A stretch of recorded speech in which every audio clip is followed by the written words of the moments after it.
Welcome back to Golf Weekly. In this segment, we're very fortunate to be joined by the former superintendent of the Harbour Town Golf Links, Mr. Gary Snyder. Gary, thank you so much for joining us today. Thank you. And before we give you a chance to talk, I want you to know that I was doing a little homework last night, and I talked to a good friend of mine, John Farrell, the director of golf at Harbour Town, and he had nothing but wonderful things to say about you.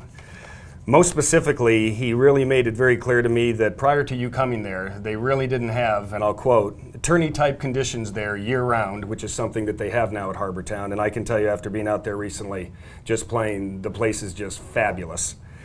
And the other thing that you really added to that course to really make it better was a player's perspective. You came in there and had a great player's perspective. So, so like I said, good words from your former director of golf there. How did it come to pass that you became the superintendent at Harbour Town? Well, I was over at Hague Point, and I'd been over there for like 12 years, and they let you off the island every once in a while, right? They didn't keep you there for 12 years. That is okay. correct. Okay. As a matter of fact, I rode that boat 7,000 times. But that being said, the opportunity came available to me when the job opened up at Harbour Town, in which I put my application in at that time. I met John at that time. We went out and played golf, and I looked at the golf course, and at that time it was in really good shape, because you're talking back in January, and they'd overseeded everything.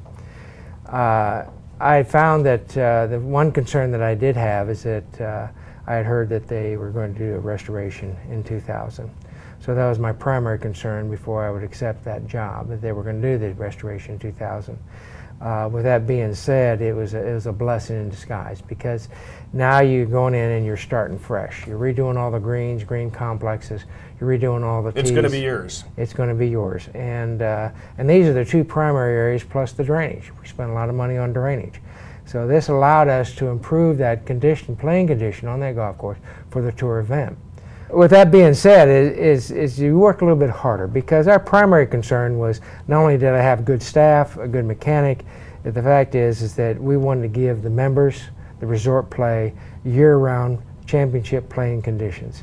And so it's a 24-hour, 7-day-a-week job, and as a result, we felt that with that restoration and continuously make improvements every year, we were able to accomplish that. Well, the golf course, like you said, all year long now, it's in tournament condition.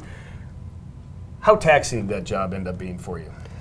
It is. There's physically, there's a lot of pressure. A lot of times you put the pressure on yourself, because you've got a piece of land, you're like an artist, and you're wanting to make it the best you can make it at that time prior to the event. Also, you take notes down and you try to improve every year. A lot of people, one superintendent says to me, he said, "Gary, how much better can you really get?" I don't know. Let's find out. Yeah, let's find out. And you know, you have to look at it that way to try to improve every aspect of the golf course itself, because it is an experience for those who come in to play the golf course. And what they see on TV is what they expect when they come to Harbour Town and play. Couldn't agree more. What would you say is the most rewarding part of hosting a PGA Tour event where your artistry is on the worldwide networks on display? I think looking back, you look at the conditioning of the golf course and you try to dot your I's, cross your T's, and making sure everything is in place at that time. And the only way you do that is through the course of the year, you set up programs. And your program is to set that when it comes to tournament week or prior to the tournament week, that all you're doing is fine-tuning.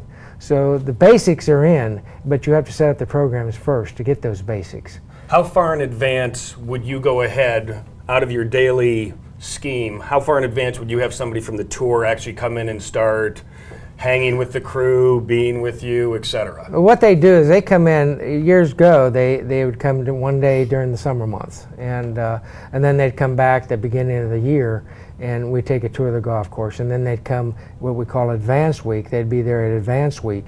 What's Advance Week? Is that the week before, 2 weeks before? 1 week prior to the event. 1 week prior, Correct. And then we have Tournament Week, okay. And now what they're doing, the tour is doing, is they're coming in not only Advance Week, but they're there the whole week of the tournament to assist the superintendent as far as pretty much whether it be the speed of the greens or things of this nature, and just pretty much fine-tuning what we've already accomplished. Were you able to get any sleep at all once the tournament would start? give us a Well, day. Let's say it's Friday night. Of the tour. It's 5 o'clock on Friday evening, the second round of the event. Friday What night. would your weekend go ahead and entail? Well, you're pretty well drained out. You're pretty well. You have like a little bunk bed, not a bunk bed, but a little rollaway bed in your office that you can catch a nap. And then of course you're usually there until around 10 o'clock that night before you're going home. And at that time, I was driving all the way back to Rose Hill. And you're talking 20 miles, and then happen to be there by 5:30 in the morning to get the crew going. And so therefore, it's a long day. It's a taxing day. And you ask yourself, can you really lay down? No, you can't take a nap because you're wanting to see what's going on out on the golf course, how the ball's receptive on the greens, how the pros are playing. These are concerns that you do have. You're looking at your hot spots out there because we do dry out the course a little bit. So. These are things that you're looking at, and of course the weather has a lot to do with it. Well, I would think the weather has everything to do with it. And you know, when it comes to you being at Harbour Town from '98 through 2009, I think the ultimate compliment that Sea Pines could give you was when you left, they went with your recommendation and hired Jonathan Wright, your assistant, to go over and take over for you. So, Gary, I can't thank you enough for joining us today. I wish we had more time to go ahead and continue to talk, and I think you and I will probably do it on the side later. That's it for this edition of Golf Weekly. We hope you enjoyed it. We look forward to seeing you next week. Enjoy your golf.